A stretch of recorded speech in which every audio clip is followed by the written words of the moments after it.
আজ ছিল রবিবার। রবিবারে বাজার করতে গিয়ে মটন এনেছে, তার সাথে নিয়ে এসেছে মটনের চর্বি, তার সাথে নিয়ে এসেছে কাঁচা শীতের সবজি মটর। এই মটরশুঁটি দিয়েই নাকি ঘুগনি খাবে।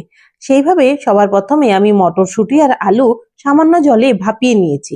এবার কড়াইতে তেল দিয়ে শুকনো লঙ্কা, তেজপাতা, জিরে, দুটো এলাচ ফোড়ন দিয়ে এবার ছোট ছোট কেটে রাখা পেঁয়াজগুলো দিয়ে লাল লাল করে ভেজে নিয়ে এবার এর মধ্যে দিয়ে দিচ্ছি আদা রসুন বাটা। এবার মশলাটাকে ভাজা ভাজা হয়ে গেলে এবার এর মধ্যে দিয়ে দিচ্ছি টমেটো কুচি। টমেটো দিয়ে একে একে নুন, হলুদ, জিরে গুঁড়ো, ধনে গুঁড়ো, লঙ্কার গুঁড়ো, আমি একটু লঙ্কা বাটাও দিয়েছি, তোমরা তোমাদের স্বাদ মতো দেবে। এবার মশলাটাকে ভালোভাবে কষিয়ে নিয়ে দিয়ে দিচ্ছি কাসুরি মেথি। এবার নাড়াচাড়া করে আমি যে মটনটা ছিল সেই মটনটা ছোট ছোট পিস করে এর মধ্যে দিয়ে দিয়ে নাড়াচাড়া করে এবার যে সেদ্ধ করে রাখা আলু আর মটর সেগুলো দিয়ে দিয়েছি। সেগুলো দিয়ে ভালোভাবে কিছুক্ষণ কষিয়ে নেব। এবার এর মধ্যে দিয়ে নিচ্ছি জল।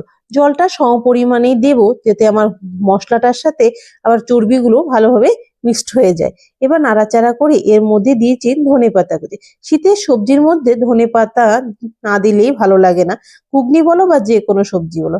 এভাবেই তৈরি হয়ে গেল আমার মটরশুঁটির ঘুগনি চর্বি দিয়ে। রুটির সাথে খেতে ভালো লাগবে।